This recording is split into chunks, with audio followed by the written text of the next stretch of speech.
Thank you very much. It's great to be back in the Midwest. I was raised in Missouri, Iowa, Nebraska, and as a matter of fact, I lived right here in Kansas City in my youth. So, the greatest people in the world as far as I'm concerned. And last night I went out and took a little walk, and I was over in Kansas, Topeka, Kansas, and I got a breath of that fresh air because I've lived quite a few years in Los Angeles, so I know I really did enjoy coming back here. Let me just start by saying that after I retired, I learned about a number of matters which were very shocking to me. Before my retirement, when I was in the FBI, I can honestly say I was never exposed or had no knowledge at all whatsoever of any possible corrupt situations. Of course, I had the privilege of having served under that great American J. Edgar Hoover for 21 years, till he passed away in May of 1972. And don't you let our adversaries tell you anything different.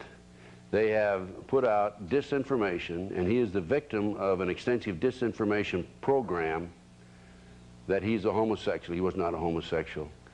Instead of making him a homosexual and a degenerate, I'm sure they would love to say that too, they've tried.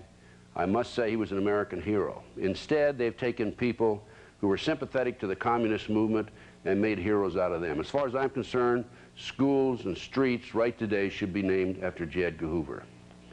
As Ephraim Zimbalist said to me once, I play golf with Ephraim once in a while, when the lion is dead, the rats come out of the woodwork, and that's the case with Mr. Hoover. But anyway, in my bureau career, people have asked me, didn't you see any corruption? No, I did not see any corruption. And possibly because in the bureau, at the time of my retirement, there were 164 categories. If any cases came in that fell in those 164 categories, we investigated it. Otherwise, it went in what we call a zero basket. And we did a great job. These included kidnapping, bank robbery, extortion, skyjackings. I handled the skyjacking personally, negotiated with the skyjackers July 12, 1972, Philadelphia International Airport. Background checks, Communist Party USA, Black Panthers, internal security, espionage, and the list goes on and on and on. We had a great record. I'm sorry to say that the Bureau has changed. There's no question about it. The FBI today, in 1996, is being used by the politicians to further their games and their goals. So, there are a few things that have happened to me, some major matters that have happened to me since my retirement. And most recently, I was giving a lecture in Las Vegas, and I sat at the head table next to a gentleman. And this gentleman, in his day, had been in naval intelligence, and he was telling me that on December the 4th, 1941, 3 days before Pearl Harbor, he was in the communications room in Washington, D.C., a naval intelligence officer, and we received, the U.S. government received a communication, an intercept of Japanese message that had been sent, and we had broken the Japanese code, and this message stated that we were going to bomb Pearl Harbor on December the 7th. He was very elated to have received this. He passed it up to his superior passed it on. After the war was over, he came back to Washington, D.C., and was told he was going to have to testify. They had a congressional hearing on this. He was given a subpoena. His boss called him in and said, even though you have a subpoena, you're not going to testify. And he said, well, I don't understand this. He says, look, you don't understand now, someday you will. You're not going to testify. And he didn't testify. Now, it's been documented, and I've heard it on a number of occasions, that we knew about Pearl Harbor in advance. This is the first time I've had information directly from a person who was aware of this. I also received some information recently in my tours and lectures and what have you. I did a TV show in Long Beach, California. One of the gentlemen involved in the show was in the U.S. Army at one time. He told me that in the spring of 1973, we had bombed all of the North Vietnamese supply lines. We had mined their harbors. They were cut off. And one of his associates was in the communication room in Saigon. And this is, of course, a classified job. And when he was in this room, he received this message from the North Vietnamese: we surrender unconditionally. He passed it on to his superiors, And all Army personnel were immediately ushered out and replaced by State Department personnel. It was shortly thereafter that Kissinger met with the North Vietnamese officials in Paris, France. Why do these things happen? Why did we not take advantage of the advance notice of Pearl Harbor? And why is it necessary for us to be subservient to North Vietnam when we obviously have won?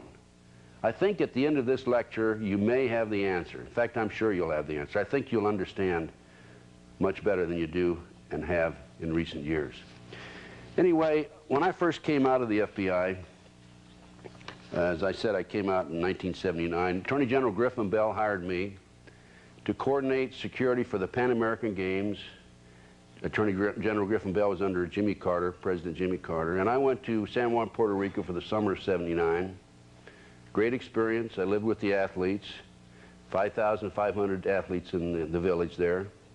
And I'm happy to report that America's softball team, girls softball team I might add, adopted me as their mascot. So I have a nice softball autographed by all the ladies of our softball team. In fact, I even rode to all the games with them on the bus. But anyway, they won the gold medal, of course. That's beside the point. But I had a great experience. And I came back and started my own international security consulting firm in Los Angeles, California. And I was a consultant for the '84 Olympics in Los Angeles. And one of my first cases that I handled, I was contacted by some of Dr. Jeffrey R. McDonald's doctor friends. I don't know if you remember the movie Fatal Vision, the book Fatal Vision. This was a former Green Beret doctor, and he was a doctor at Fort Bragg, North Carolina. On February the 17th, 1970, he was asleep in his living room. It was a house on Castle Drive on the base. It was an open base, however. And he was awakened by two white males, a black male in E6 sergeant stripes with camouflage jacket, and also by a white female with a floppy white hat and a long blonde wig. The white female had lights flickering across her face. She was chanting, "Acid is groovy, kill the pigs, acid is groovy, kill the pigs." The two white males, one had a knife, one had an ice pick. The black male with the E6 sergeant stripe camouflage jacket on had a 32-inch bed slat. We found out later it was actually a bed slat, but it was to McDonald at that time. It was just a post of some, or a pole of some sort. And Dr. McDonald wrapped, according to him, wrapped his hands and his wrists with his pajama tops and was fainting off the blow. While he was fighting with them, he heard his daughter say, "Jeff, Jeff, help me, help me." And he heard his daughter, yeah, it's a 5.5-year-old daughter say that, and his wife yelling, "Jeff, Jeff, why are they doing this to me? Why are they doing this to me?"